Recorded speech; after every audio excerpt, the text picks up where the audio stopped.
Sorry, guys. I had no idea where that was coming from. Took me a minute to find it. So, yeah. Yo, do you beach life? So, before I get into it, I found this story like an hour ago. I don't even know how I found it, why I found it, but I figured since I found it, I needed to cover it. All right, so let me say hi to everyone. What's up, everyone? What's up, members, Patreon, subs, everyone in between? Yeah, it's pretty bad. So let's get into the beginnings. Welcome to Sunday night. It is Sunday. Woo woo. Not that that matters in my life, but yeah, it's Sunday. It's almost the end of the month. So we have a new month starting. So make sure you join Patreon the beginning of the month. Also, members, I'm going to be doing a giveaway shortly. So not tonight, but probably the first of the month. We're going to go back to doing 100 members a month, and you get a free giveaway. We'll do a candle giveaway. Also, if you want to support me, there's multiple ways to do it. Tonight, we're going, since it's Sunday, we're going for 10 Super Chats or PayPals or Cash Apps. We're going for 10 tonight and 1 candle sale. That's a new thing. We're also going for candle sales. And we are going for subscribers and Patreons and members. The good news is my numbers are up. My subscriber count is stagnant, but my everything else is up by tenfold from December. So that's a good thing. So for anyone that lives in the area or knows the story, you're more than welcome to, I will open up, I'll have call-ins in a little while if you want to tell me about the area, because literally I just found the story an hour ago. And I was like, you know what? I have to talk about this. I just have to. So this 32-year-old woman named Lindsay Clancy decided to kill all her children. There was a 5-year-old, a 3-year-old, and an almost 8-month-old, like 7.5 months. I think his birthday was Tuesday or something, and he died on Friday. Sadly enough, she tried to jump out a window of a 1-story house, and she survived. Or maybe, I don't know. It looks like it's a 1-story house. Maybe it's 2. There's a GoFundMe. It just happened a couple of days ago. I honestly think it got overshadowed by the Tyree Nichols stuff and the video that came out. And I really think that's why nobody has found this story, or why nobody's talking about this story. Because, if it was a guy, everybody would be all over it. But I guess because it's a mom, people don't even know what happened. But what's really sad is what the husband said. And I'm sorry, but I don't agree with the husband. The husband has a GoFundMe with almost $1 million already. He's literally, oh, does she, Swen? He's raised almost $1 million already. It happened within a week ago. Now, exactly, Swen. Her man forgives her. This is not even like a month old. I can see down the road forgiving somebody, forgiving your spouse for doing this to your child, your children, all three of them. But within a week? Yeah, no. And they're trying to say that it's because of that they think maybe it's postpartum psychosis. Okay. You want to say postpartum psychosis? Let's look up postpartum psychosis. The youngest child was almost 8 months old. Postpartum psychosis happens within the first couple of days, and they say that it could go a couple of weeks. So you're going to tell me this loving mom and nurse, nobody saw signs for 6 months? Nobody saw a sign? Now, in all fairness, she was on medical leave from her job. And because she was on medical leave, she, according to what we're hearing or what I read, is that she was supposed to find intensive treatment for postpartum or something. Okay, last time I checked, though, postpartum is not 8 months later. It could happen immediately, and it could last a year. But postpartum usually doesn't pop up 8 months into after giving birth. So how all these people, including a medical professionals, didn't see signs earlier, I don't know. If I was on a jury, I'm having a very hard time buying that excuse. And the part of the reason I'm having a hard time buying that excuse, now I had postpartum. For some reason, after I give birth, I turn into an alcoholic. And I drank a lot, like Grey Goose martinis, right after I gave birth for about 3 months. And then all of a sudden it went away, and I would have one once in a blue moon. But I woke up craving them. I dreamt about them. I literally turned into an alcoholic. It happened both pregnancies. And it lasted a couple months, and then it was fine. I was done. But I never got depressed. I craved alcohol. It was very weird. Same thing with Percocets. I loved my Percocets after giving birth. After that, never cared to do them again. It was very weird. But that was my postpartum. But never once did I think of hurting my children. Quite the opposite, actually. So I also understand, as a mother of 3, 2 of them at the same time, I understand having 3 kids under the age of 5 is hard. Is really fucking hard. I had 3 kids, 3 babies that were still in diapers because they were born 18 months apart or 2 years apart. That's a hard way to live. Luckily, I had help. So did she. In the beginning. So my personal feeling is there was something else going on and maybe nobody saw it, but she knew enough to jump out a window, which tells me she really didn't want to die. But she knew enough to try to kill herself. Unlike Andrea Yates, who really was in this psychosis and didn't even think she did anything wrong. If you try to jump out the window and you try to kill yourself, then you know you did something wrong and you don't want to face it. So that's the part that I'm having a hard time with. I would be a lot more understanding. I won't say forgiving because, my opinion don't matter. but a lot more understanding if the situation, hey Nan, if the situation was like an Andrea Yates, but this girl just felt like she did something so wrong that she wanted to commit suicide over. I got a problem with that.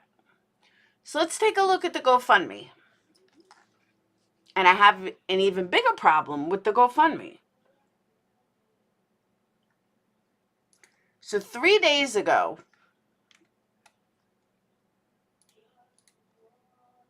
a GoFundMe was started. It has raised $844,000. That's a lot. One story, yeah. When I look at the house, I'm like, but they say she has serious injuries, so I'm not really sure. Okay. On behalf of the extended Clancy family, we invite you to support for Patrick as he navigates an unimaginable tragedy. We appreciate your thoughts, prayers, and outreach and support. And I agree with that. I mean, losing your whole family in one shot, I don't even want to know. The GoFundMe is intended to help Pat pay for medical bills, funeral services, and legal help. Okay, we know they all had insurance, so that's really not true. This assistance is especially needed because Pat will be unable to work for the foreseeable future as he weathers this pain, life-altering tragedy. I agree with that part. We all know Pat to be the most kind and genuine person. As someone who is always willing to support others, we sincerely thank you for your offering. I completely understand this guy may never want to go back to work. Someone I know from high school stabbed her BF, killed him, and tried to hang herself. She's alive and going to try. Oh, no shit, Dancing Queen? All right. The following words are from Patrick Clancy from today, January 28th. So this was yesterday. Thank you all for your love and support. The warmth I received from the community is palpable, and your generosity gives me hope that I can focus on some sort of healing. I've seen all of your messages and contributions, including some from people I haven't seen in over a decade, and many I've never met. I see and appreciate every one of you. A lot of people have said they can't imagine, and they're right. There's absolutely nothing that can prepare you. The shock and pain is excruciating and relentless. I'm constantly reminded of them, and with the little sleep I get, I dream about them on repeat. Any parent knows it's impossible to understand how much you love your kids until you have them. The same goes for understanding the devastation of losing them. Cora, Dawson, and Calen were the essence of my life, and I'm completely lost without them. My family was the best thing that ever happened to me. I took so much pride in bringing Lindsay's husband and a dad to Cora, Dawson, and Calen. I always reminded myself that each day with them was a new gift. Calen usually woke up first and would rest his head on my shoulder for a few minutes as he adjusted to morning. Dawson typically sang or spoke his thoughts out loud for a while before we'd go get him. Cora was a big girl, and she would simply walk downstairs. I can still vividly picture her coming into the living room each morning with her hair in a mess, smile on her face.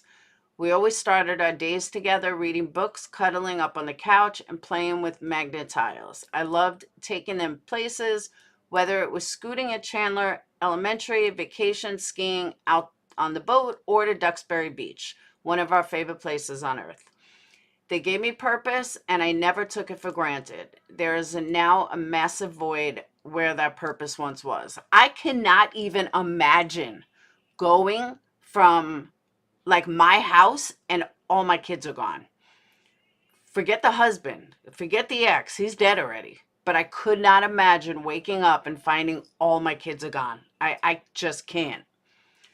So I can feel this guy's pain, like, you know, all the memories, being in the house, everything. So this guy lost everything, his wife, his kids, everything. Okay.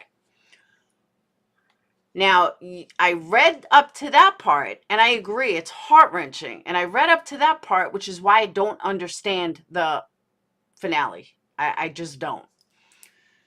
Cora had an infectious laugh and was stunningly beautiful. She was the cautious one, but it was really because she was so caring. She used to say she wanted to be a doctor and a mama when she grew up, and she would practice by giving Calen checkups. If she was leaving the house to go somewhere, she would pick someone to take care of Carolyn and Charlotte, her baby dolls. She had all the doll accessories available, so her sitters were well equipped. Before she turned 2, she was also already wrapping them in perfect swaddles. We would tell her she's such a good little mama. She loved all babies, both real and pretend. She loved sloths, unicorns, tea parties, going to lunch with Nana and Grandpa, and giving presents to people. She knew everything about princesses, her favorite being Sophia the First. She truly loved her brothers and us and said it often in her sweet voice. We did a lot of father-daughter activities together, like skiing and visiting San Francisco or just talking. I loved her, my firstborn, so much.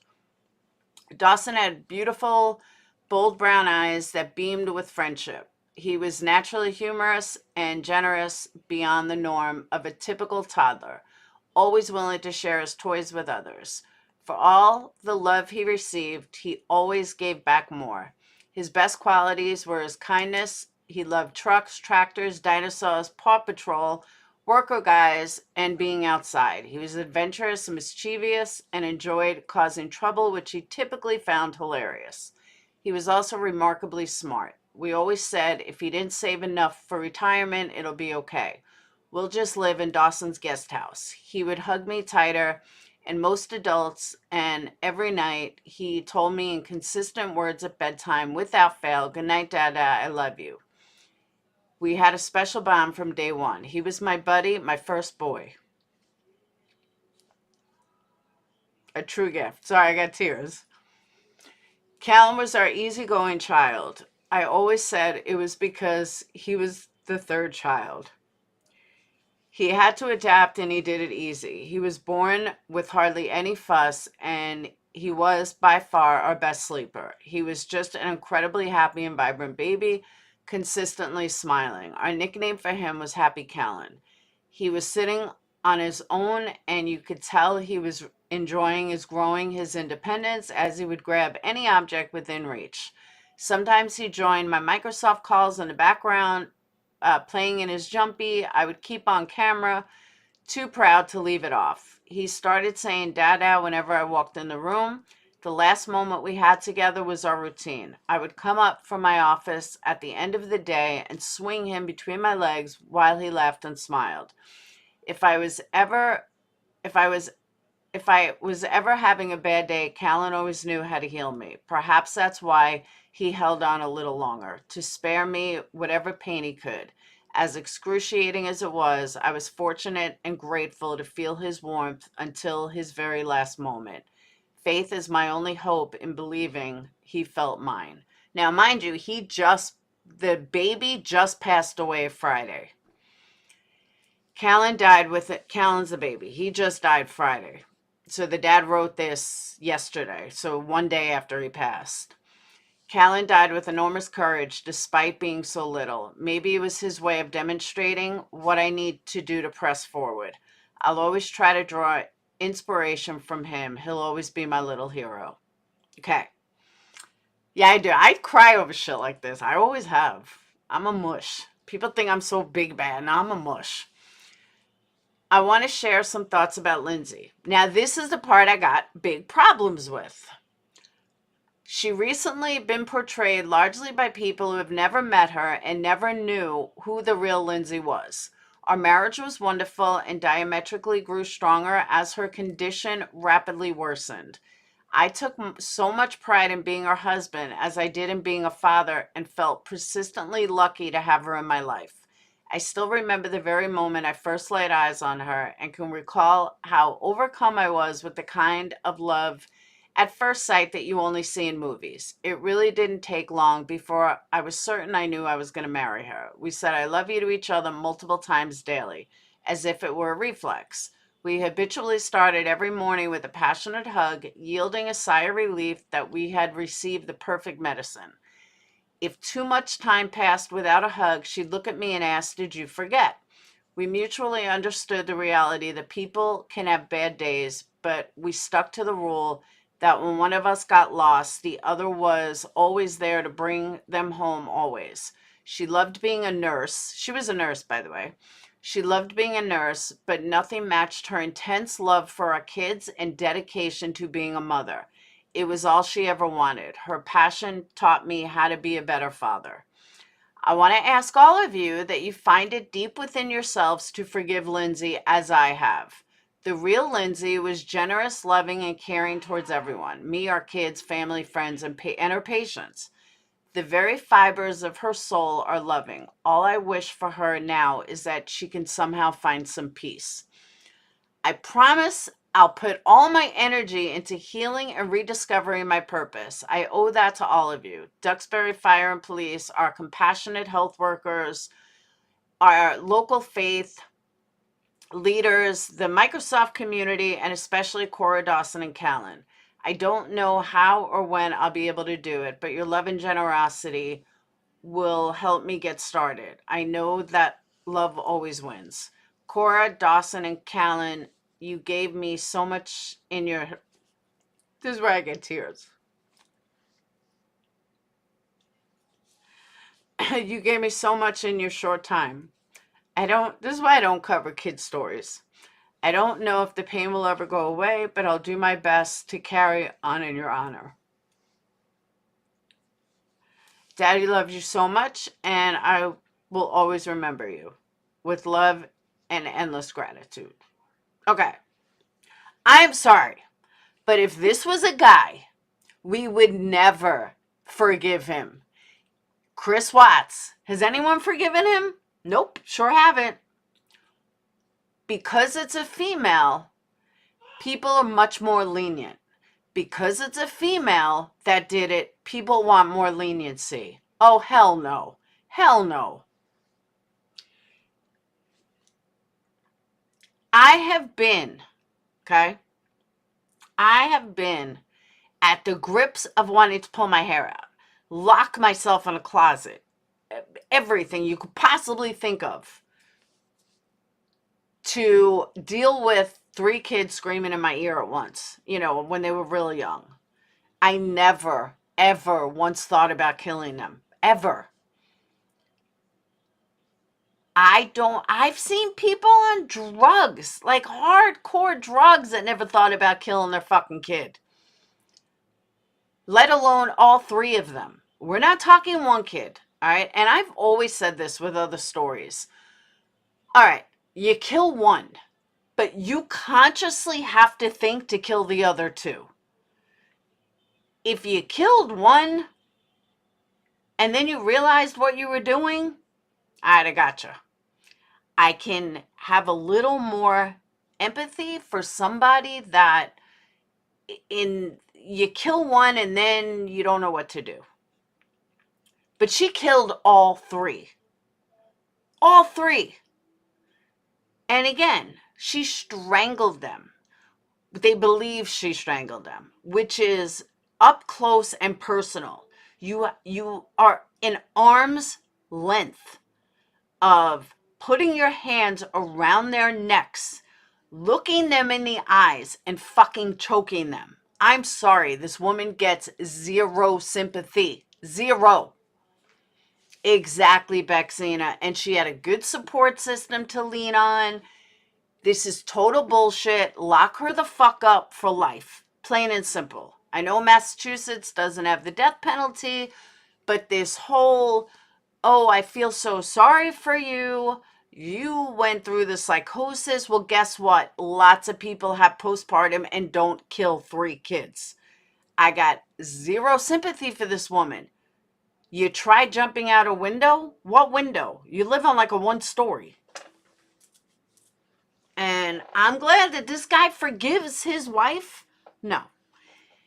Now, after reading the whole thing, though, I think, I call it a hunch, but it seems to me like he forgives her in his heart, but he's not standing behind her, kind of. But if he uses $1 of this for her legal fund, oh, I'll be mad. Not that I donated, but I'll still be mad. Exactly, Polly. Lock her up and throw away the damn key. Totally agree. This was a 5-year-old, a 3-year-old, and a 7-month-old. And again, if this was a guy, there would be absolutely zero sympathy. She was going to go, but she still hadn't gone 7 months later. That's what I have a problem with too. Exactly, Bexina. That's what I'm saying. But she could have gone 7 months prior. That's what I'm saying. She had plenty of time to go over the last 7 months.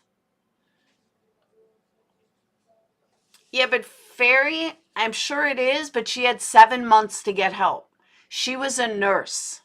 If she was having these kind of thoughts, then you automatically go. The husband makes it out like she was fine every day. Every day. A hug made it better. This didn't, I don't know. I think she's just fucking psycho. If you want my honest opinion. I have zero sympathy for her at this moment. And the postpartum excuse, it was 7 months later.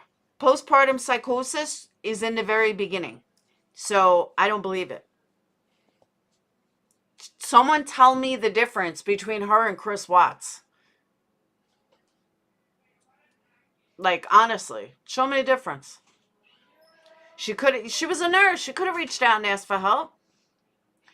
But Fairy, I get that maybe she could have hit it well. Yeah, she was a nurse. I get that. But if you are having thoughts of killing your children, I would think you would speak to your husband. No, I did not know that, Swen. She was a labor and delivery nurse. See, that part I didn't know. But I pulled up a bunch of stories on it. But it all seems to be the same thing.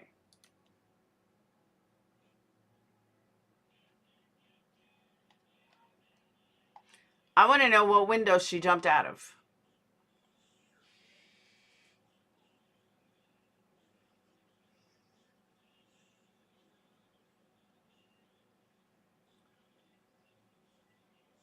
A 7-month-old baby died Friday. So this happened Tuesday night.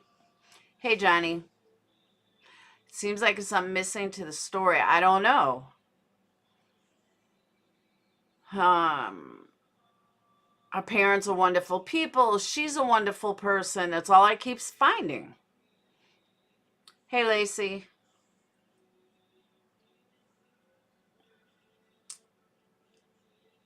Said she is much younger than Clancy, but recalled seeing Clancy visiting her family. Family is not saying anything. She expected to face charges. She jumped out of a window in an apparent suicide attempt after the killings Tuesday night. If you really want to die, you go in a car, like I said, and you drive into a Mack truck. Then you'll die. According to Clancy's Facebook page, she was a labor and delivery registered nurse at Massachusetts General Hospital in Boston and a former nursing assistant. Boston Globe reported that in July 2022, Lindsay posted on Facebook about her past struggles with postpartum anxiety. Although that post appeared not to be available Friday, 6 weeks after the birth of her third child, Clancy posted that she was feeling dialed in and that focusing on nutrition, mindset, and exercise had made all the difference. Okay. So tell me where this postpartum psychosis comes in 7 months later. Across the street from Audens, her neighbor, John Rourke, 14-year-old Labrador, answered the door to speak with a reporter. They're good people who has lived next door to Clancy's parents for 26 years. They were all good kids.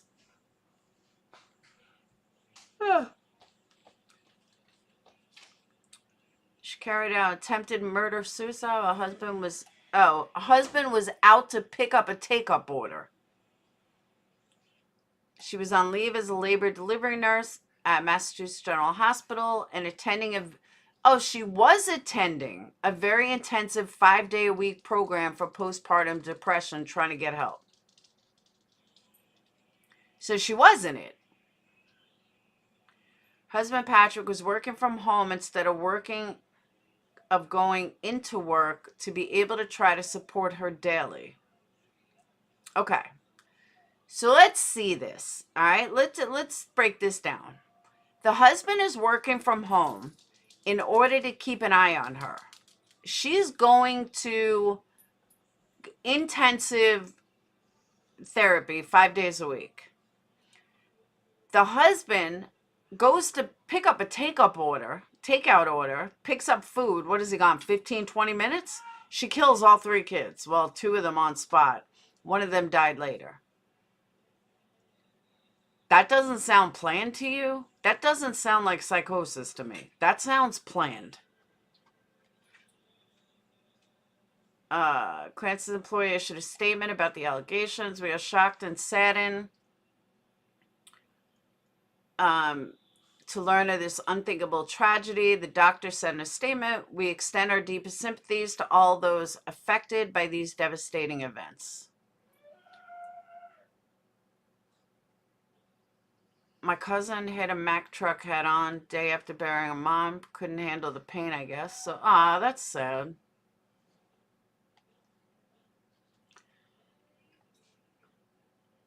I don't know. I'm just not buying that this was postpartum.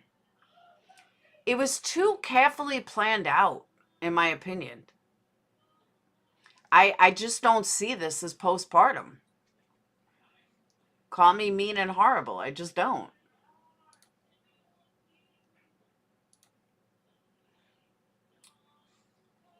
I'm sure eventually. She suffered from possession? I don't know about that. That's what I'm saying. She had all the help in the world. But the fact that she did it when he left the house speaks volumes. I mean, what, you pick up food, what are you gone, 20 minutes? Then again, we saw Bryankohberger stab 4 people in 15 minutes. But I just don't believe this was postpartum. I feel like this was planned. Hey, Rock Jam. She had all the support. He wasn't in denial like Yates was. Like, her husband was just in denial. But to me, it sounds premeditated. It's too coincidence that he just happened to leave the house. Yeah, as soon as he left. I wonder if I don't know. I mean, like I said, I can't really tell if he's going to support her or not. I mean, as I understand forgiving as long as you're not supporting her. If he's forgiving in his heart, I can live with that. If he's going to support her, yeah, I can't. I can't pick a wife or a husband over a child, let alone 3 of them. Oh, he was gone 25 minutes. Okay. Yeah, like I said, I just found the story an hour ago.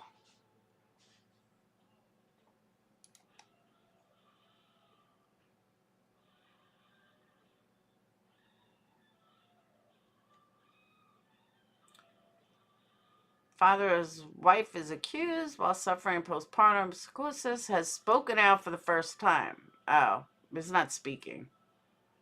And his message was one of love and forgiveness. Acknowledging his shock and pain, I'm constantly reminded I don't need to cry again.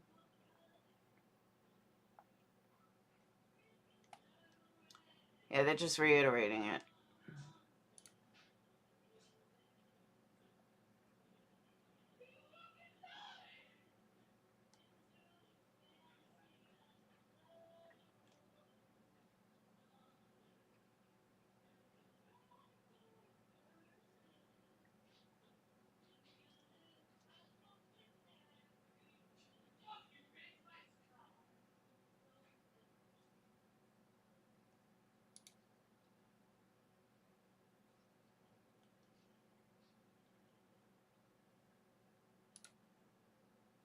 Patrick Clancy says his wife was generously loving, not only to her patients here at Mass General, but to their 3 children and her husband. For the first time, Patrick Clancy is addressing the public in his own words. Devastating, relentless, and excruciating are just a few ways he describes the unimaginable pain of losing his 3 children at the hands of his wife, a massive void now left in their place. My family was the best thing that ever happened to me, he said. I took so much pride in being Lindsay's husband and a dad to Cora, Dawson, and Calen. He says it was love at first sight with his wife, Lindsay, and says their marriage was strong even as her condition rapidly worsened. I want to ask all of you that find it deep within yourselves to forgive Lindsay as I have. He says as a family, the Clancys loved scootering at Chandler Elementary and walking along their favorite place on earth, Duxbury Beach. Pleasures cut short with their 3 children's untimely death. Cora, Dawson, and Calen were the essence of my life, and I'm completely lost without them, he said in a lengthy statement. It's impossible to understand how much you will love your kids until you have them. The same goes for understanding the devastation of losing them. 5-year-old Cora was his firstborn, described as having an infectious laugh and incredibly caring. Even in her young age, she had aspirations of being a nurse and a mother, just like her own mom. Clancy's precocious 3-year-old Dawson is described as remarkably smart. The funny and generous toddler loved playing with trucks, tractors, and dinosaurs. And his youngest, Calen, made a lifetime of impact in his short life. The easygoing baby was always happy and vibrant and fought for his life in a hospital for days after being strangled. Clancy said perhaps that's why he held on a little longer, to spare me whatever pain he could. Patrick Clancy also thanked the community for their continued support. He says he doesn't know if this pain will ever go away, but that he'll spend the rest of his life honoring his children. We're live tonight in Boston. Danae Bucci, WCVB News Center 5.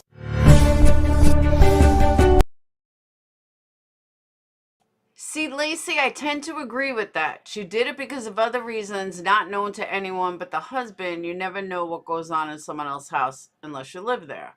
True. But she had other opportunities to do this. And she seemed like a loving mom. At least in pictures, she seemed like a loving mom. And I know Chris Watts did too, but yeah, they are sure.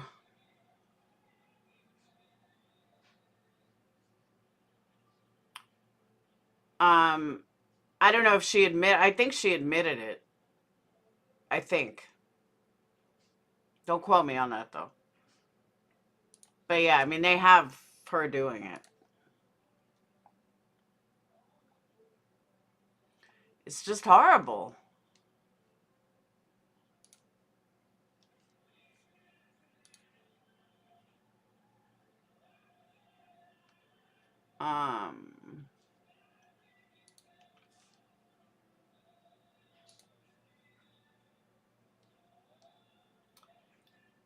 Lindsay's placed the 911 call alerting Massachusetts police to his wife's suspected suicide attempt on January 25th.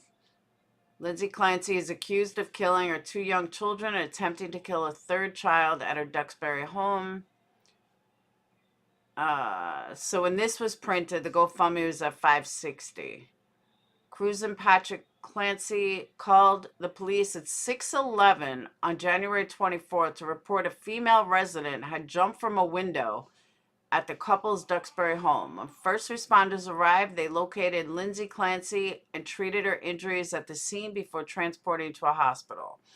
Responders then found the couple's 3 children unconscious with obvious signs of severe trauma. They were taken to the hospital where 2 of the older children were pronounced dead. The 3rd child was taken to the hospital.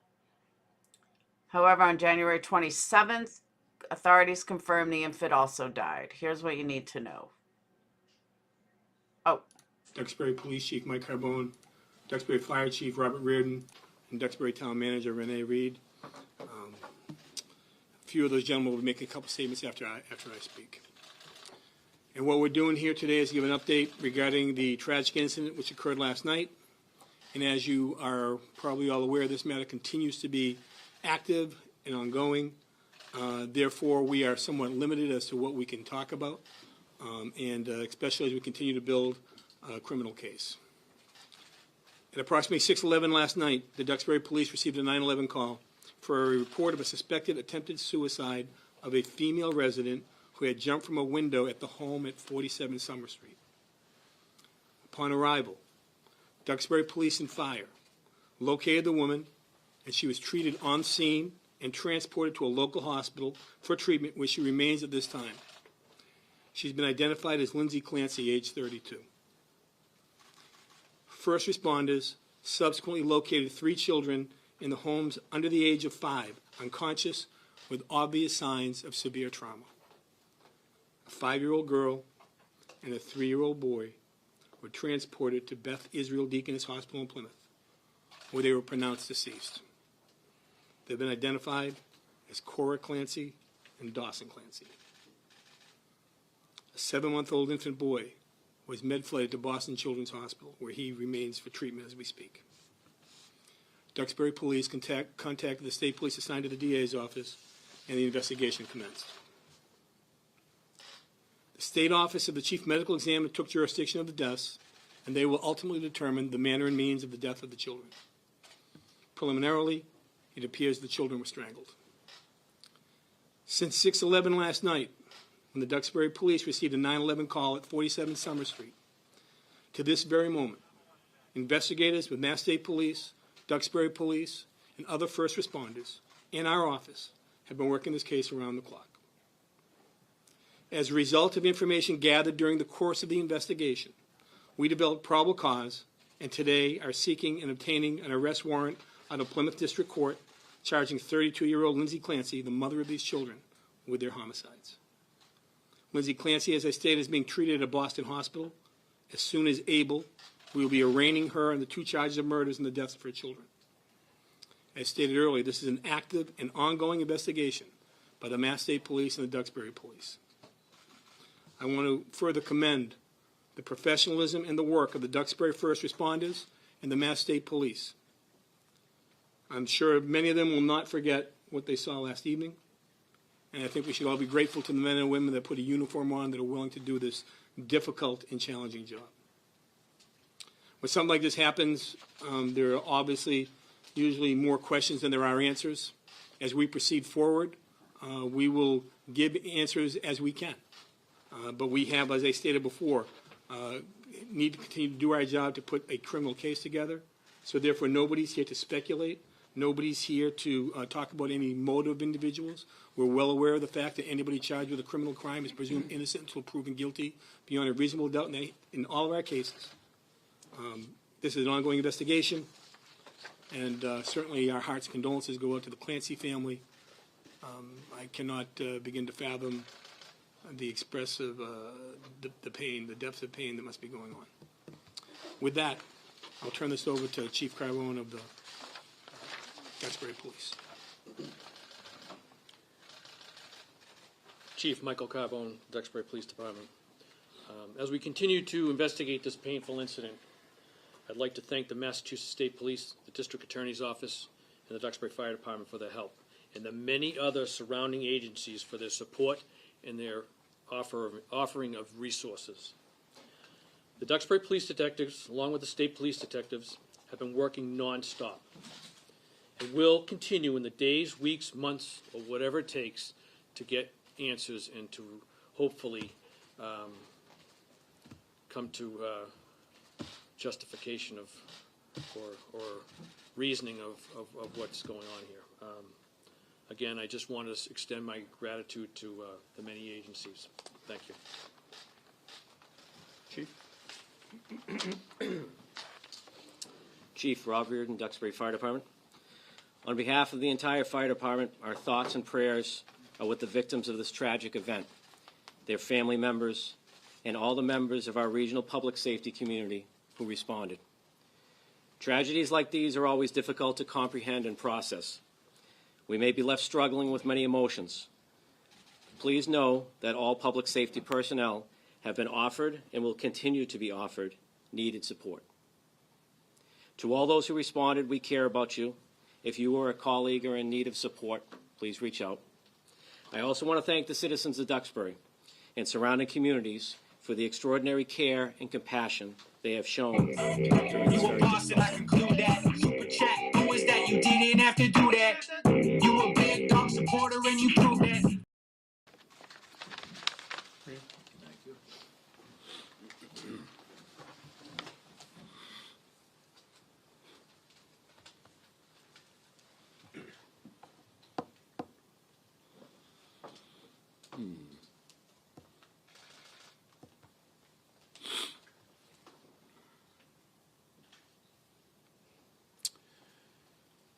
Our community is, of course, reeling from the tragic events of last night. And I want to reemphasize with the district attorney that this is an ongoing investigation. Our thoughts are with the family at this difficult time, and they have our deepest sympathies. Adrian, that's what I'm saying. If this was a man, it would be totally different. And I just look at Chris Watts, look at all these guys that killed their whole family. But because it's a female, we're making excuses. No, bullshit. I know, this guy's crying. This is hard. Many people have been contacting each of our respective departments about the well-being of our first responders and what people can do to help to support them. Following their response and involvement in the events of last night, the fire, police, and dispatch personnel who were either at the scene or provided support during the incident were relieved of their duties shortly thereafter. The Duxbury Fire and Dispatch Departments engaged the services of their Critical Incident Stress Debriefing Team, and the Duxbury Police Department received support from the Metropolitan Law Enforcement Council and Massachusetts State Police peer support groups. We offer our sincerest gratitude to these groups for their support of our departments. The town of Duxbury is providing the stress and follow-up support that is necessary to each of the men and women in these departments. As you all know, the service of our first responders that they provide to our community on a daily basis is truly remarkable. In these seemingly impossible moments, our support for them is absolutely critical, and we are committed to ensuring their well-being. As was mentioned, the outpouring of support to our community has been incredible. We have all heard from our neighboring municipalities and, of course, the remarkable residents who live here.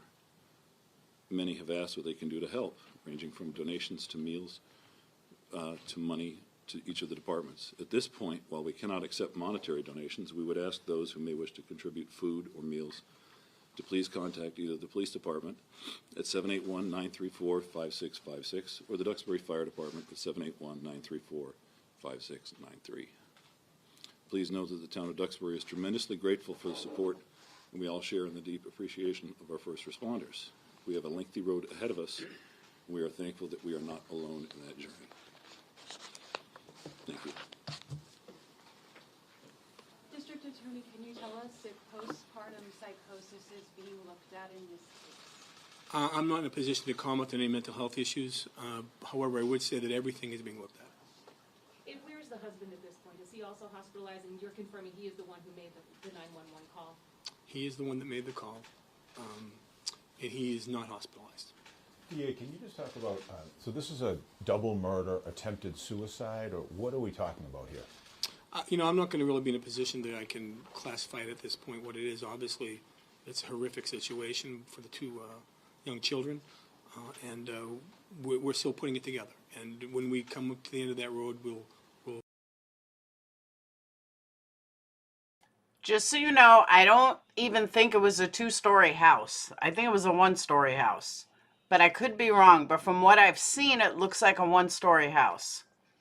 But I haven't watched this press conference yet. This is the first time I'm seeing it, too. make a determination. Because she killed them, but you're saying she killed them. No comment on that at this point. What is the condition of the 7-month-old? Is he expected to survive? I don't know that. I do know that the child is still under care as we speak right now. In critical condition? And I don't have his exact status, but I think we should all be praying for him. Do you know how long it was before the husband arrived home that Ms. Clancy was home with her 3 children? That's going to be part of the investigation. DA Cruz, can you talk, did the woman try to hurt herself before going out the window, or are you... That's also part of the investigation. We are in a position right now, like I said, regarding the actual factual situation as what's going on, that's still being put together. And I think that when we have an opportunity to address and put those issues on the record in court, I think there'll be some clarification as to that. In the strangulation, are you able to say where the children were found? And the 2 deceased for strangulation, was the one who's hurt as well have any evidence of attempted strangulation? There is certainly evidence of harm to that child, but I'm not going to specify to that child. Can you say where they were found? No, I'm not going to say that at this point now. Okay? How many?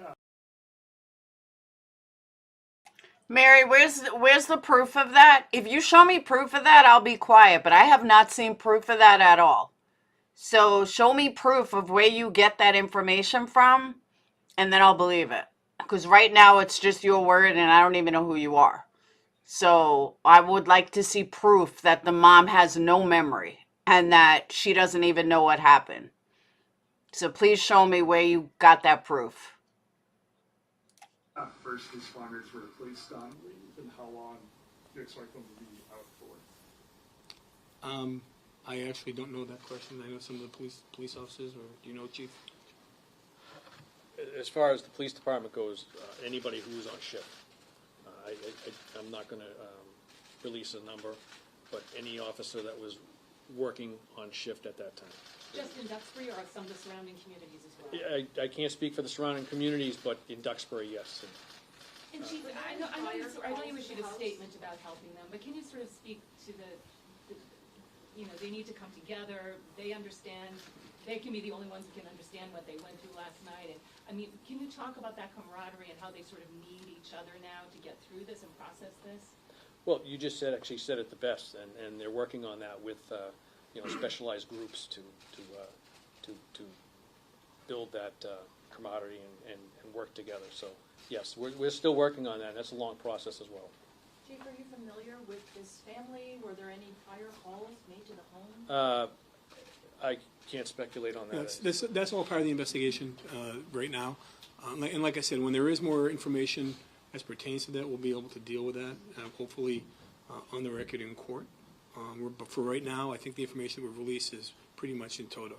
And DA, how will the arraignment work? I know you said when possible. Would that happen, you think, in a hospital based on her condition? I think right now that's unclear. I think we'd have to find out her medical status, and right now I'm not exactly sure of it. You don't know her condition? Beth Israel in Plymouth? I'm sorry? Can you confirm that she's at Beth Israel in Plymouth? I can't confirm where she's at right now. You said she was in Boston, though. Mary, I read that, and nowhere on there does it say that she doesn't remember anything like that. Try again. I just read the entire GoFundMe, and nowhere does it say that.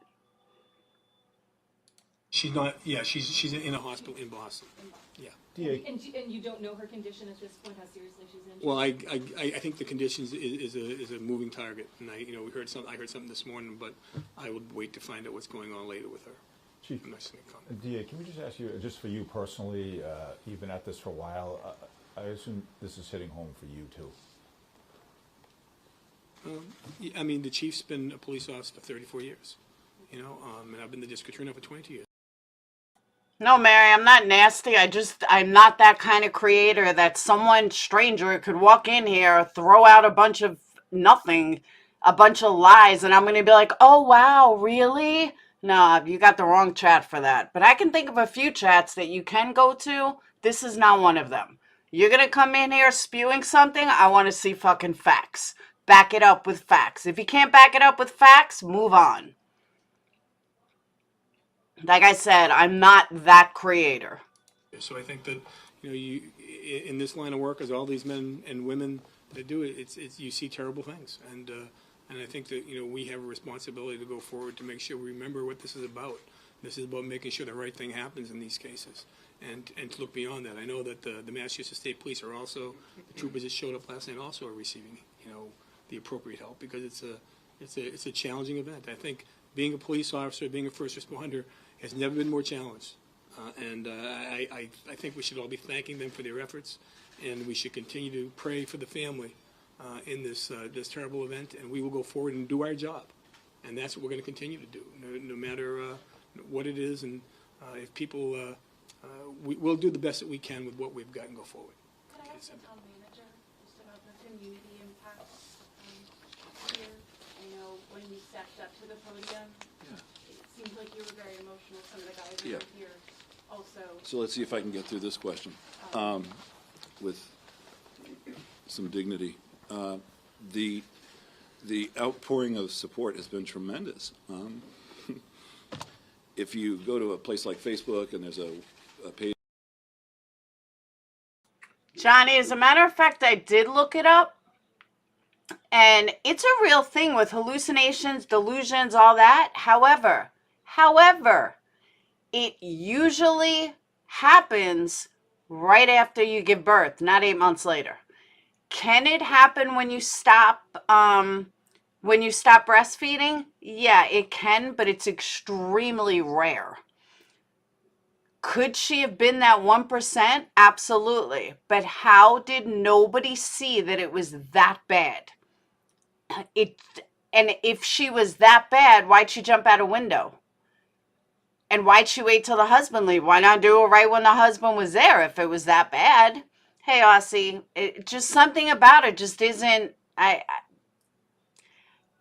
I'm just not buying it. I'm not. It's too calculated. There called Duxbury Helping Duxbury. It's been remarkable. The churches have all opened their doors. People just want to do something. You know, it's tough. This isn't what I do. It's what these guys and gals do.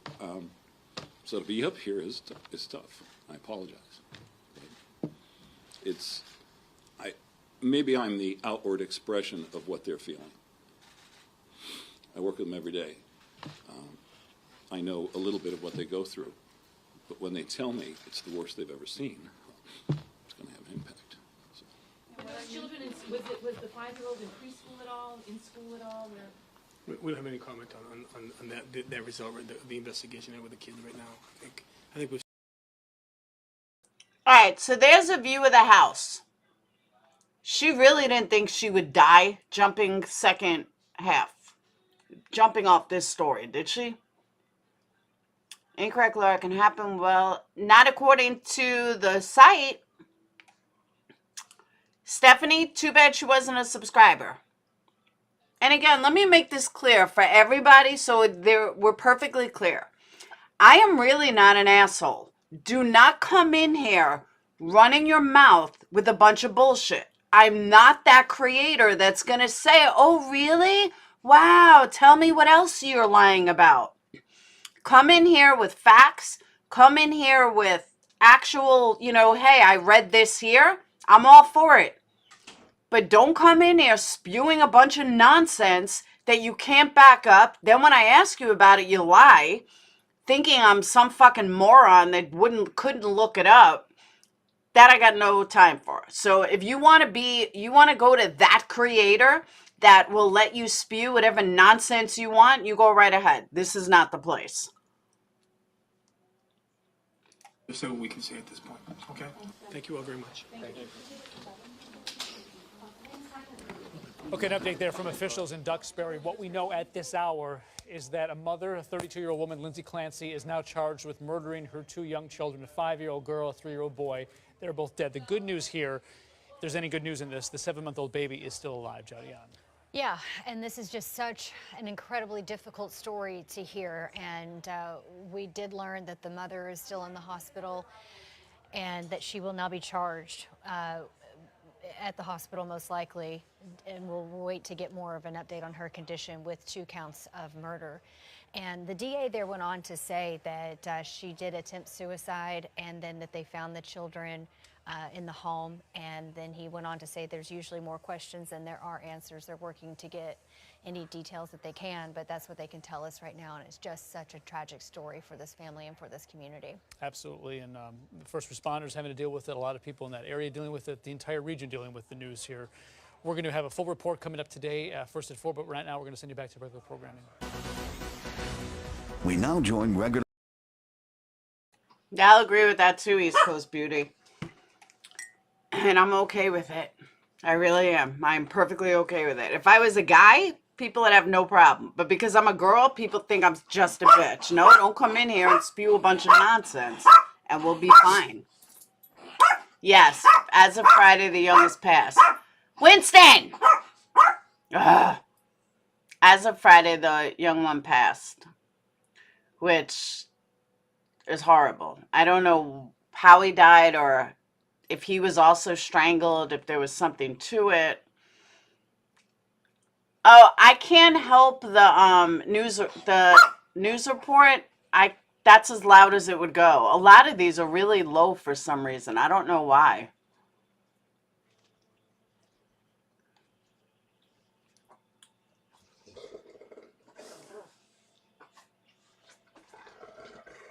Yeah, but Johnny, I agree with you. Except this wasn't a baby. He was 7, he was almost 8. 8 months old. That's not a brand new baby. If this was a brand new baby, I get it. I don't believe this was the case. She had postpartum psychosis, allegedly. All right? 8 months later, she was a registered nurse, a respected nurse. She was in therapy. You're going to tell me nobody noticed some kind of something? You don't have enough, thoughts that maybe, just maybe, you shouldn't be around your children? If you had any of those thoughts, what's more important, your ego or your children? This woman killed 3 kids, one after the other. I'm sorry. If this was a guy, we would not make this excuse. Postpartum can last that long, not postpartum psychosis. There's a difference. People are confusing regular postpartum with postpartum psychosis. Postpartum psychosis does use, like she said in her post, you can use food, like a lot of things change. Hold on, I'll pull it up. I'll show you.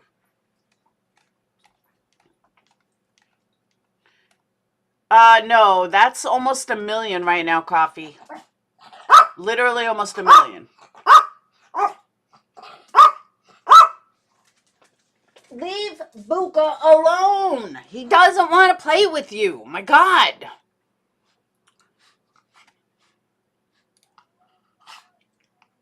Now he's all frustrated. Postpartum psychosis, a mental health emergency. This condition affects a person's sense of reality, causing hallucinations, delusions, paranoia, or other behavior changes. In severe cases, people with PPB may attempt to harm themselves or their newborn. This condition is treatable, and early treatment increases the odds of a good outcome.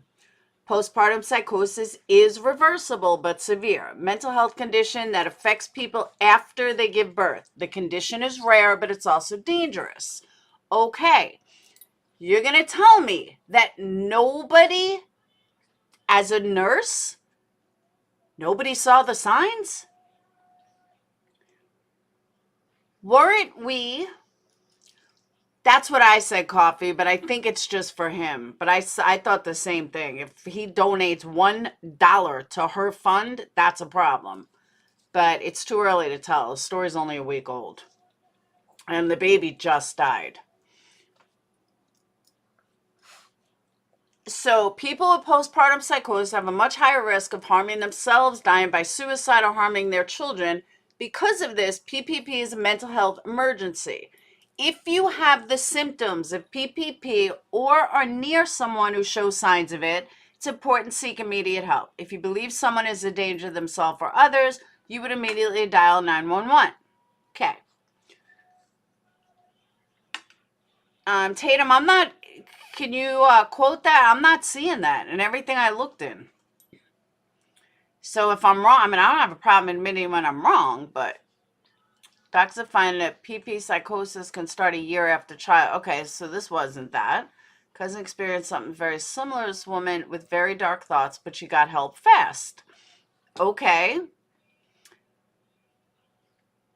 But again, if this was a guy, and I know guys can't get postpartum, but if this was a guy with a mental health issue like others have had, we don't give any leniency. Postpartum psychosis is a rare condition. Experts estimate that it affects between 0.89 and 2.6 out of every 1,000 births. In the U.S., that means it happens between 320 and 9,400 births each year. Globally, that means it happens 12 million in 352 million births. Now, the two main symptoms, hallucinations. Okay, again, 6 months later, nobody knew she was having hallucinations or delusions. 6 months later. Exactly, boo-boo kitty. That's my whole point. That's exactly what I'm trying to get at. So, hallucinations, delusions, nobody knew anything. Nobody said anything. Nobody did anything. But they just left her with these kids. Okay. She worked for doctors. They didn't notice? Depressive, manic, atypical, mixed. Symptoms that are most likely type: anxiety or panic, delusions and hallucinations, depression, feelings of guilt, loss of appetite, loss of enjoyment related to things, thoughts of harm, suicide, or harming their child. Some things you say she was going to get treatment, other things says that she had treatment.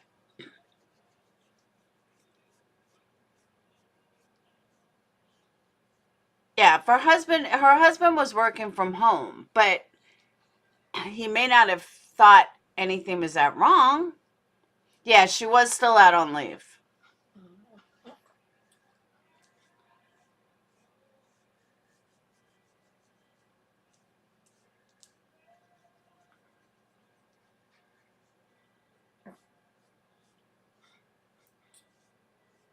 But I'm sorry, there's just no excuse. You killed 3 kids. And I can't say that, oh, okay, it was due to postpartum. Many people have postpartum psychosis and don't murder all 3 of their children. But Johnny, if they came forward to talk about it, they don't kill their kids. I'm not saying it's not a real thing. I'm saying that most don't kill their kids. A mom getting a pass for this blows my mind. That's what I'm saying.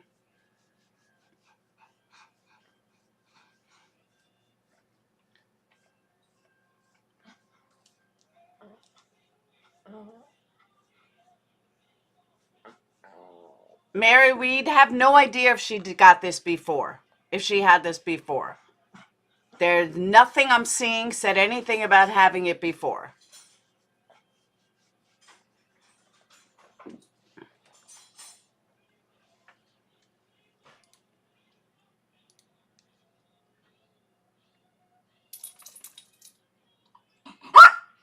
Oh, shut up.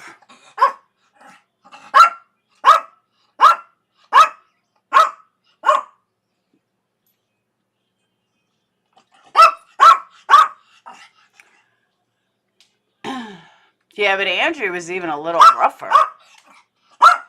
Well, I know the... Stop! Oh my God. Winston! Buka, I know. What is the problem? Buka's laying on the floor like, shut up.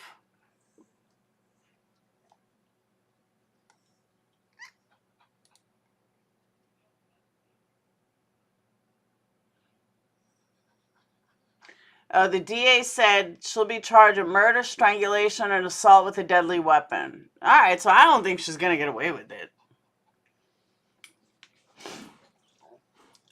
No, that's not Buka. That's Buka's laying on the floor and Winston's attacking him.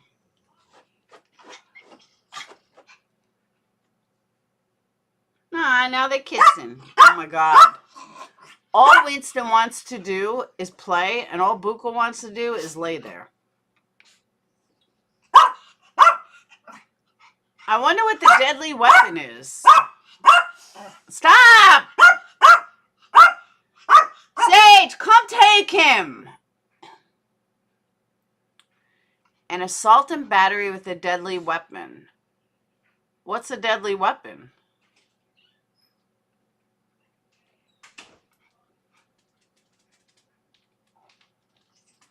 Please take him. All he wants to do is bark, and I'm live, and it's so annoying. Why are you pushing me? Crew said the manner and means of the children's deaths will be determined by medical examiner. What? Yeah, I wonder what that's what I was thinking, her hands. Okay, he doesn't want... Bless you. Bless you. Yeah, all they keep talking about is the GoFundMe. Radio host said she was very intensive 5-day-a-week program for PPD, trying to get help. And DePietro wrote that a friend of Lindsay told him her husband was working from home instead of going to work, tried to support her daily while she went into the 5-day-a-week program. Come here. And the 25 minutes took him to take out the unthinkable happened. It's not when it comes to me.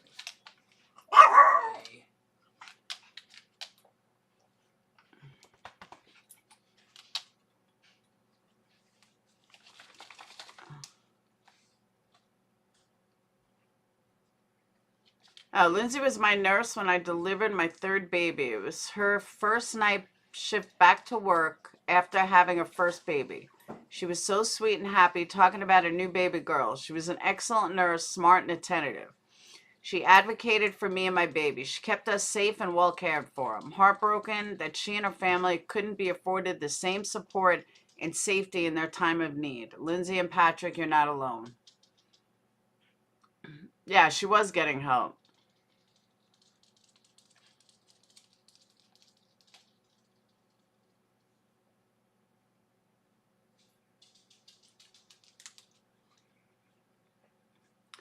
She had a biology degree from Quinnipiac in 2012. I know it's not perfect, but it's life. Life is messy. No matter how hard you fight, you fall, and it's scary, except there's an upside to free falling. It's a chance you give your friends to catch you.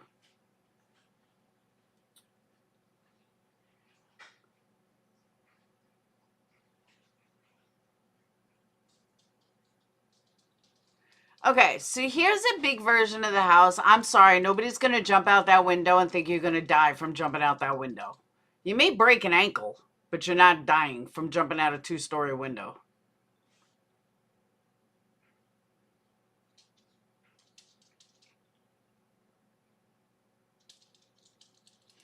(2019) picture of the two oldest. I feel like the luckiest mom in the world. December 20. 2 kids at Christmas.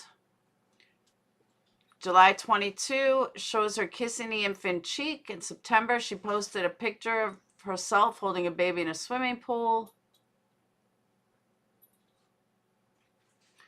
So unbelievably thankful for this family and life.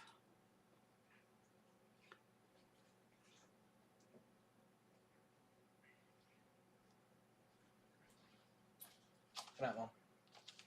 Also, do you want Winston out? Sage told me to get him. What? Sage told me to get Winston. That's all right.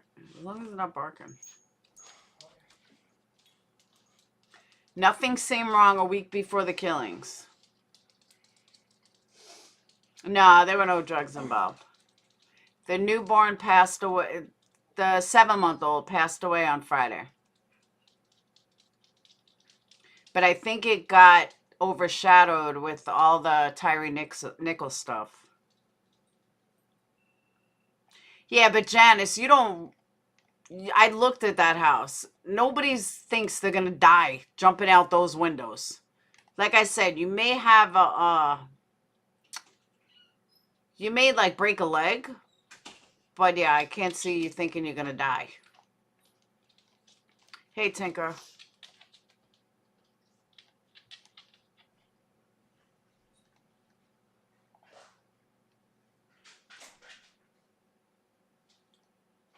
He's an old soul.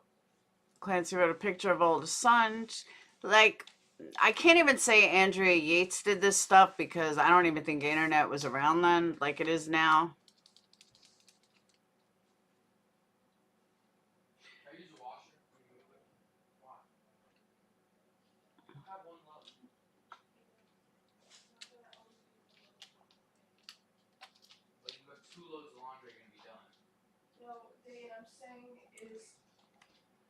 I don't know.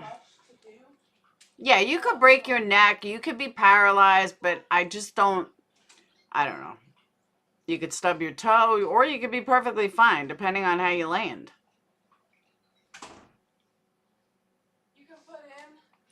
But there's also snow on the ground, which is going to give a cushion. Yeah, you might wish you were dead from the injuries. I agree. Kaz, I agree.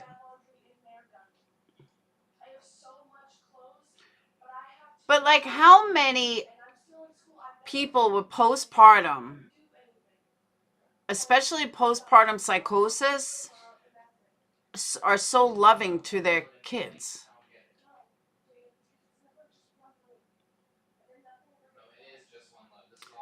Her Facebook isn't public anymore, but her New York Post, she was posting about lifestyle and PPD. The wash takes 45 minutes. Drying takes 2 hours. I'll be up for like an hour and a half.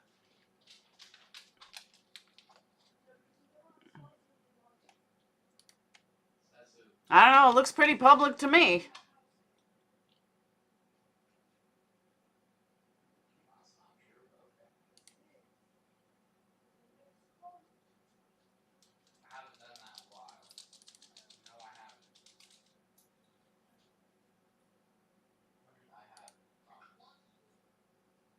You haven't been home. You're never home. How could you see me?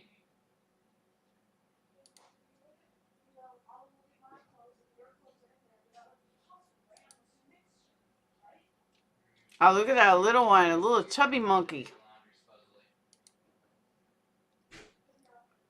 It could have been prevented. I agree. Maybe. Aww.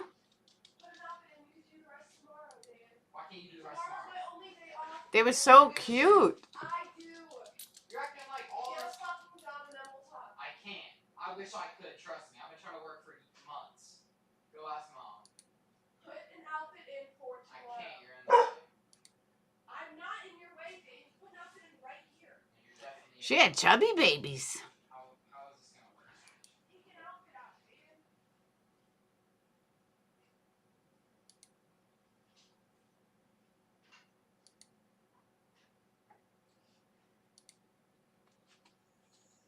That's what I'm saying, Southern Gal. I'm sorry, but I'm not seeing a mother who had this psychosis.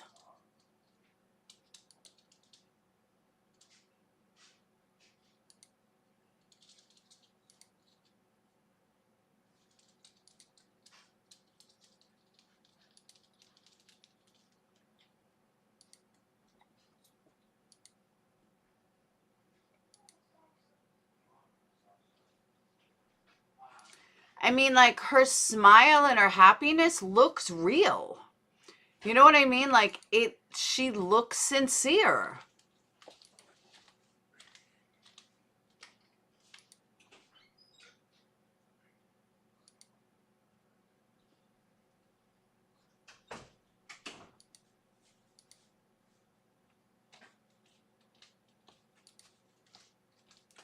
Like, if you look at some pictures of moms that have killed their kids, their smiles are very fake. and their looks are very fake. And you can't, everything just looks phony about them. And I'm not getting that from her. Like, I'm getting her, she was sincerely, truly happy. And proud of her kids.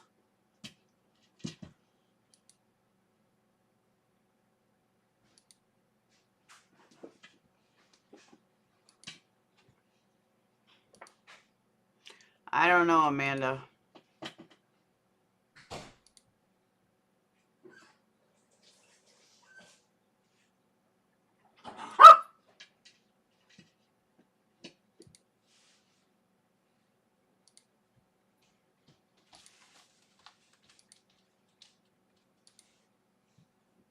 Because again, she didn't just kill one person. She killed all three.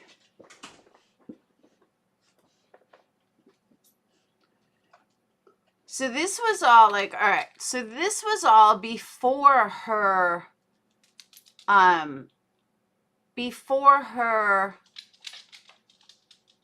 first kid. The smile is the same. Like, she genuinely looks happy here the same way she did with her kids.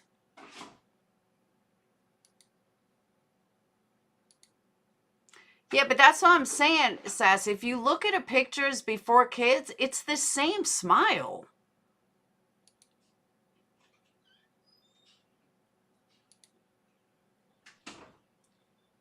Like, it's not like, you know, her smile's different with kids.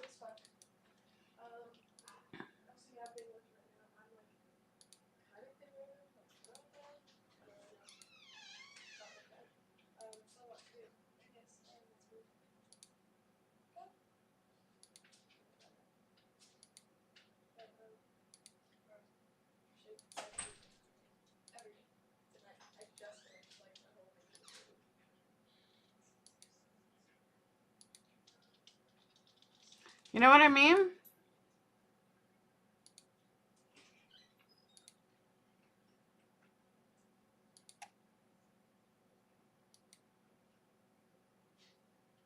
Is this like behind? All right, so you guys are seeing it.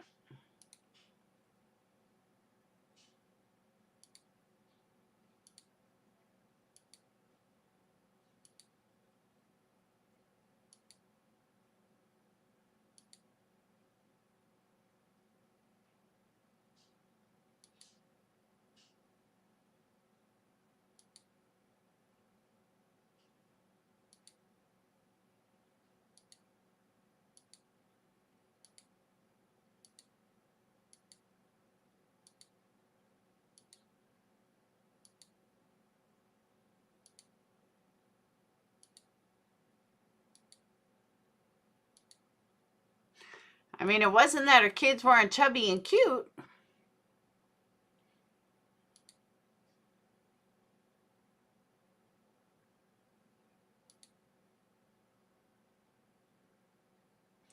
She looks good even after she gave birth.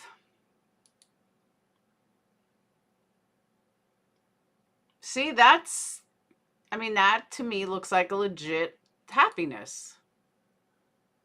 No, we don't know, Monica.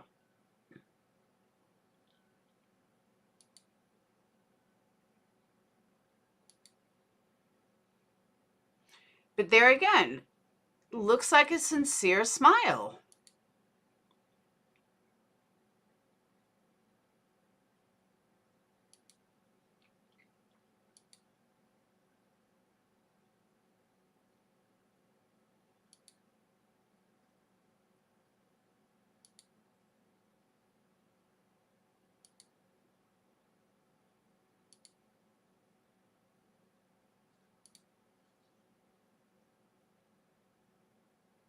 So he was born May 26th of 2022.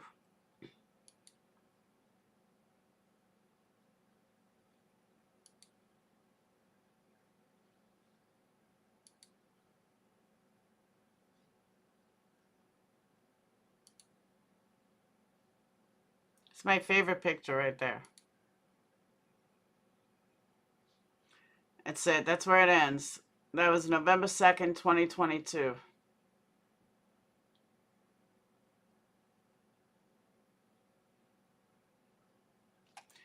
This must be the mother-in-law.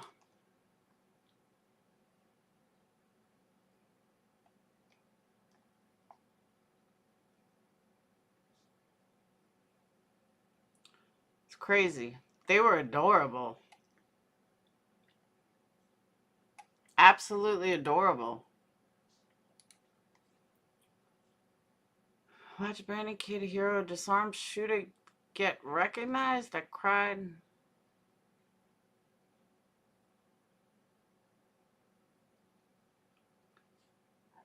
I agree, Southern Gal. So that was the story I had for you guys tonight. And I got another one too. Speaking of babies. Hold on.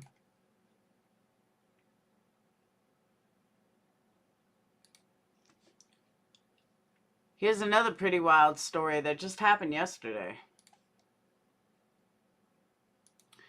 So let me ask you guys, if you guys found a baby, what would you do with it?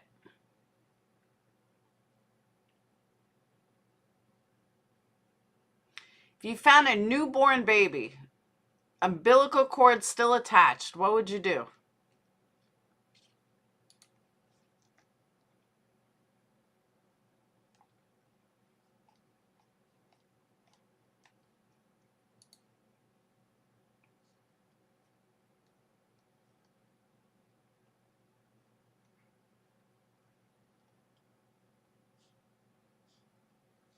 Okay. So I found this afternoon. Actually, it looks like I posted 6:09. And then there's a follow-up to it.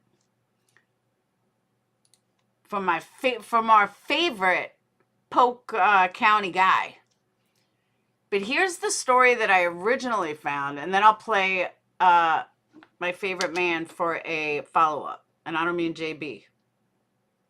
All right.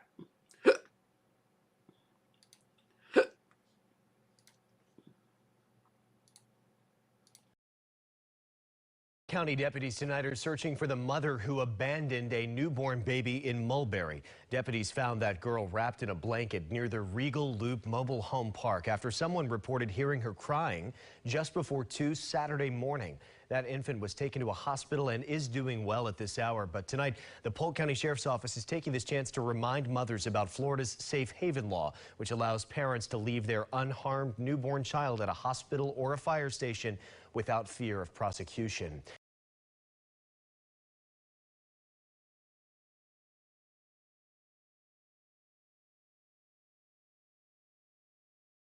So while that was on, I found that a little while prior, and then I find a follow-up from our favorite Polk County Sheriff.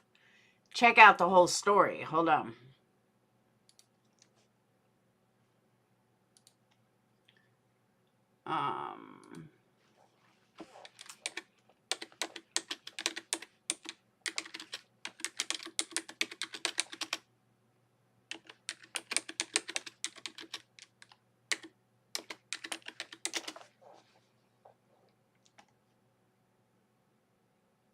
All right.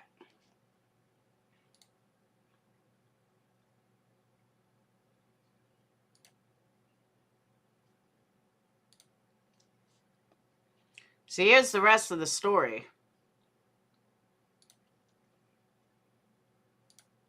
It's an event that we don't see very often because there is safe haven laws where you can legally take a baby a week or less in age to a fire station, EMS station, a hospital, and hand it off anonymously, and you have no criminal proceedings against you for child neglect or abandonment or anything like that.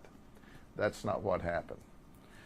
This all occurred starting really late Friday night when a lady thought she heard some cats screaming and fighting at about midnight going into Saturday morning, and then it quieted down. And then about an hour and a half later, she heard this screaming and crying again, and she went outside and said, well, that's a baby. So she got her husband, and the two of them searched around, and out in the woods, they found this infant, this beautiful baby girl. You know, I have named her Angel Grace Lanou. She's as beautiful as an angel. It's by the grace of God she is not dead, and Lanu is last name unknown. So immediately, obviously, they dialed 911 and EMS, and sheriff's deputies arrived, and we found this baby who is 6.5 pounds, fully developed, very healthy, now has some insect bites for being in the woods at least an hour and a half, wrapped in some old blankets, and left there with still the umbilical cord and the placenta attached. So obviously we raced this baby to the hospital, and she is in exceptionally good condition. She's a beautiful child. We believe she's of a Hispanic descent, and we need to know who the parents are. We have worked throughout the community, and no one claims to know who the mother is. From experience, usually it's a younger person who does not want the child or has somehow hidden the presence of the child from their parents. And now they've abandoned this child in the woods all alone. Thank God for neighbors who were inquisitive and said, that screaming is not right, and it's coming from not in the mobile home park, but out in the woods. And there they find this child. So at the end of the day, the baby is beautiful and healthy, and we are more than happy to provide services. We have turned the child over to the custody of DCF, and the investigation's on. See, that's what I'm talking about. Like, that's my problem.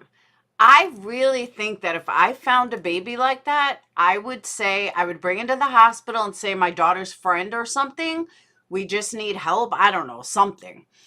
But I don't know, like, I wouldn't want to capture a baby or find a baby and then know that it's going right into the system. Fuck that. Who wants a baby in the system? You know what I mean? Like, that's why I'd say I would keep the baby. Ongoing. The nature in which the child was left in the woods, does it lend you to believe that the child was left there to die, essentially? Well, absolutely, because this child was left, and it was in the low 50s. It was very cool that evening. And it's an infant. It was, what, an hour old? Hour and a half old when we found it. We don't know whether the child was born in the woods or whether the child was taken to the woods after it was born. That is still under investigation. But if the baby was born in the woods, wouldn't there be plenty of blood? And just on a guess, like completely on a guess, I would think, yeah, they probably could take him. I would think that she maybe had the baby right there and then took off if the placenta and everything was still attached. But I would think there would be tons of blood there. But certainly, we saved this person from a homicide charge, because had that child laid out there and died, then we would be talking about a murder investigation. Now we're not. And you know what? If mom doesn't want the child, I can tell you there are thousands of people across the United States that would give anything to be able to have a healthy little baby girl. And we'll make sure that the child gets a good home, but we'll also find out with the community's help who the mother is. We want to hold her accountable, but she's not required to take the child if she doesn't want the child. You said you will hold her accountable. We will hold her accountable because she left this child abandoned in the woods, ostensibly to die. And so we're talking about child neglect charge. Sure. Yeah. If you could map it out for me, I did see that this mobile home park, kind of like it's circular, like a street that goes around, and then you said the woods outside. So how far did these neighbors maybe have to go into the woods to find this child? Well, Willow Oak is just west of Mulberry, so Willow Oak is a community, it's not a town. And there's 2 mobile home parks. So when this lady heard the child screaming at 1:30, she looked over the fence into the wooded area and could hear from where the sound came. So she had to send her husband out of this mobile home park around into the other and kind of guided him to the area, and they located him. So those people are heroes, true heroes. That lady and her husband saved Angel Grace's life. Are there any reasons to believe that the person responsible for this, the mother, lives in the mobile home park, or is it like more of a drive-by? We have absolutely no idea where the mother is. Historically, and experience tells us that the mother's from the area or has relatives in the area. Somehow, usually the mother of one of these events either lives in that community and or has relatives or friends in that community. So we have gone door to door, and so far no one has cooperated. If they knew anything, everyone has denied knowing that there was anyone there pregnant. So the investigation goes on. And so I want to ask you, I don't know how much you can disclose of this, but I mean, a baby that is fresh, an hour or so old, with the sense that attached in the umbilical cord, I mean, I would assume that there's DNA. Is that something that you would Sure. take and investigate in that Oh, manner? absolutely. Bonnie, are you sure about that? The reason I say that is because DCF is known for giving moms a second chance. And if it's a young girl, I don't know. I wonder if they're holding out, maybe, try to give baby back to mom, get mom in a shelter or a facility. Like, they're fucking whack like that. We've already taken the appropriate DNA samples, and we will be at the FDLE lab in Tampa first thing in the morning with the DNA samples. So we will compare those against the databases and see if that leads us any place. There's still a lot of work to do, and over the weekend we've just gathered evidence, talked to a lot of folks, and we'll be back to talk to more folks because it is the weekend. So we'll go back into the community when people are coming home from the weekend and talk once again. But we hope that some of them watch your broadcast on television and ultimately can tell us who the mother is. And once again, if the mother does not want the child, she can put the child up for adoption. And I can tell you, when you look at this beautiful baby, this beautiful child, there are people standing in line by the thousands across this state and nation that would. See, like what he just said, though, I'm getting the impression that they can't do anything until mom signs over her rights or something. That's what the impression I'm getting just from what he just said. That's what I thought, but listen to what he says again. And talk once again. But we hope that some of them watch your broadcast on television and ultimately can tell us who the mother is. And once again, if the mother does not want the child, she can put the child up for adoption. And I can tell you, when you look at this beautiful baby, this beautiful child, there are people standing in line by the thousands across this state and nation that would love to have this beautiful Angel Grace. See, that makes it sound like that she's got to actually give away her rights. That's what it sounds like to me that he's saying. I know you are not the health department, but can you talk about safe haven? And I think the boxes get a lot of attention, but can you talk about how any fire department or EMS station? Sure. The law clearly states that it has to be a staff station, such as a fire department with personnel, EMS station with personnel, the hospital. You can literally walk up, hand that baby to a firefighter, and drive off and never disclose who you are, and there's no criminal liability for that. But you've got to know to do it. And I would suggest that most people don't know there is a safe haven law. We have one, and we encourage the use of that. And every now and then we see that someone takes an infant less than a week old to a fire station or an EMS station or to a hospital. But literally, they could have handed this infant over into professionals' hands, had no liability, and we would have been way down the road on this. But thank goodness we see what appears to be some minor insect bites. But at 6.5 pounds, this baby's healthy, and she's got a great set of lungs. So as she was screaming out for help, she saved her own life as well. You know, we live in a very political climate right now, and I've already heard people say, you know, just kind of maybe giving the mother a pass, if you will. What kind of person does something like this? Oh, you know, anyone that wants to give a mother a pass is just absolutely wrong. There has to be accountability, because had it not been for a great set of lungs on a healthy baby, she would have been dead. Had it not been for this wonderful lady and her husband, this baby would have been dead. So there has to be responsibility and accountability. It's not like we're going to put her in jail, turn the lock, and throw the key away. That's not going to happen. But there has to be responsibility and accountability in our society, especially in light of there was a way for her to deal with this without any criminal charges at all.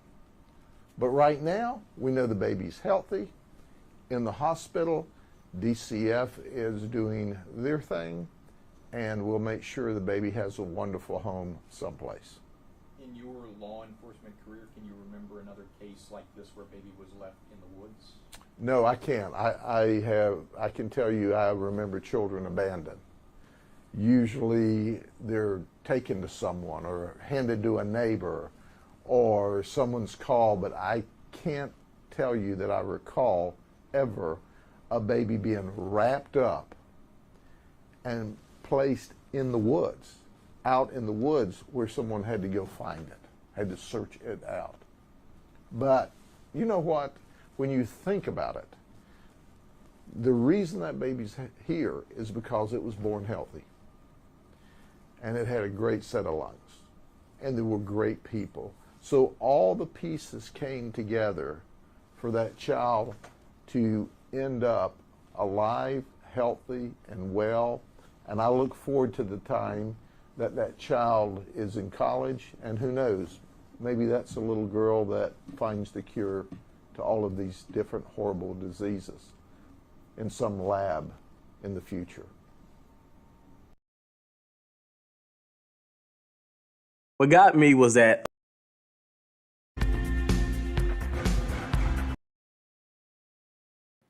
Crazy, right? So that was the follow-up. I think it's someone young. I think it's someone that got scared, didn't know what to do.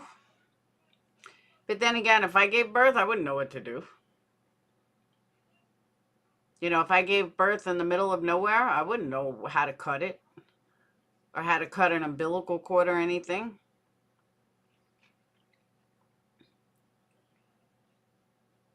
That's true, Sassy.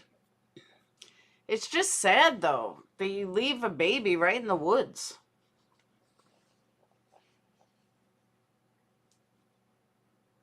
Wendy, I do. I think it's someone young. I really do. I can't see someone older doing that. Someone older would just drive it somewhere. Drive it to a police station. Drive it to a hospital. Something. Even leave it on someone's front door.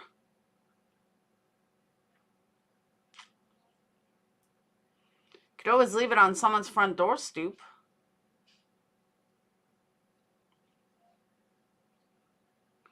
That's what I said, I'd take it too.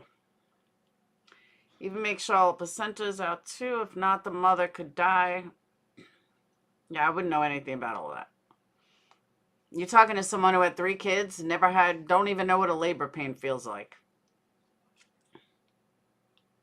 Never had a labor pain. I know nothing about giving birth. Other than cut me open and take them out. That's it. I think it's someone young. I really do. Walmart, exactly. The woods is pretty rough. I mean, to put someone in the woods, come on. I agree. I totally agree.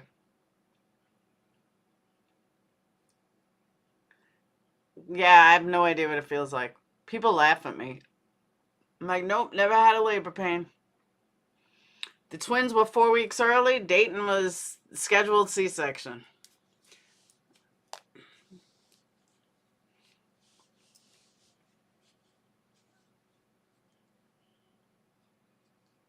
Yeah, I had 2 scheduled C-sections. Twins came right out as scheduled. Dayton came right out as scheduled. Done. Coochie stays intact. No ripping. Just a little scar. All good. Gave birth in Walmart? Yeah, I'm glad I never gave birth like that. No, thank you. Yeah, I think of, what's her name? The one that got away with it. Feels like a bad poop, a real bad. Yeah, no thanks. Hey, Mickey. No, thank you. I remember when I was pregnant with Dayton, the doc said, well, do you want to do a natural birth or do you want me to cut through the same incision? I said, you're going to cut right through the same incision. Thank you very much. No babies for me.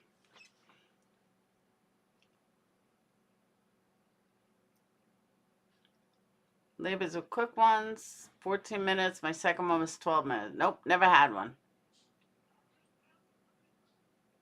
They wanted me to use the bathroom before I got the epidural. Oh, that's true. No cameras in the woods.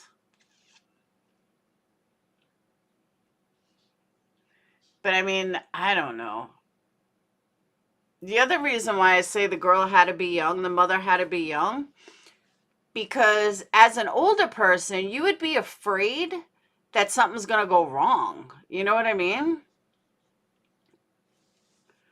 3 C-sections, but the first just didn't want to come out. Yeah. Never wanted to go through that. An animal could. That's true too. See, but I also wonder, were the cats that the people were hearing, were they actual cats or were they the baby? Did the baby stay out all night? Bexina, that happened with me after Dayton. Not because I ripped, just because you bleed. And I remember Phoenix and Sage came with me in the bathroom because they missed me. And Phoenix goes, Mom, are you dying? I said, no, honey. And then they look at Brad. They're like, Dad, Mommy's going to die. So he laughed. Mommy's not going to die. She just had your baby brother. I was induced for the last one, but was supposed to be C-section. I went to labor within 15 minutes. Ow. No way. Nope. Not me. Oh, I hated being pregnant, Lori. Hated it, hated it, hated it. Some people love being pregnant. I fucking hated being pregnant. I was like, get these fucking 2 out of me. I hated being pregnant. I hated being pregnant with Dayton. I hated being pregnant with the twins. I was not one that liked pregnancy. I mean, I liked feeling them. It was cool to feel them, but that was it. I hated being pregnant. So, and I have no problem admitting it. You'd be scared to have twins? It was scary at first. Like, oh my God, I got 2 babies inside of me. And then they, like on the 4D sonogram, they would kick each other. And you'd see it. I was like, oh my God, she's going to have brain damage. And the doctor was like, no, there's a sac in between them. But you would see him kicking her. And then, mind you, this was 19 years ago. Because they're 18 now. You have a year of pregnancy, 9 months. So it was like 18 and a half years ago. 4D, I'm 17 and a half. No, 18 and a half years ago. The 4D sonograms, the video sonograms were new. But because I was pregnant and 33, I was over the age of 33, I could see it. I mean, I could get them, and it was cool. Oh, Wendy, I gained so much weight being pregnant. No, I think I have one. And my mom has some, but Brad took all my pictures and threw them out. Or his wife still has them. I don't know, but I never got them back. You fixing a gold jelly roll with us with the Unalive and trigger warnings for all the people that have tuned in thinking it's a radio show on cowboys.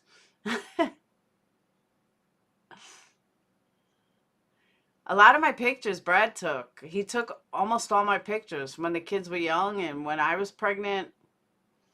I really don't have many. I think there's one floating around somewhere. Oh, I wasn't scared of my C-section. My mom held my hand the whole time. I mean, Brad was with me with Dayton, but with the twins, my mom was in there.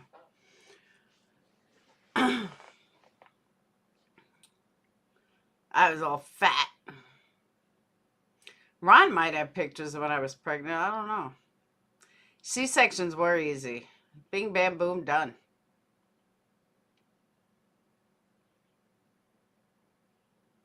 My little babies. They were so cute. Now they're big monsters.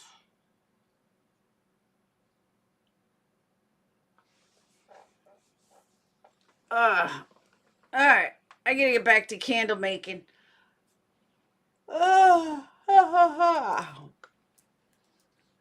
Website is updated.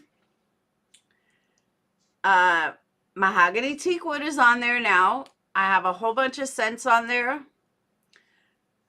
I'm going to run some specials February 1st. As of February 7th, it will be next day shipping. I have I have no idea what a labor pain feels like. I know what toxemia feels like because I was stuck in the hospital.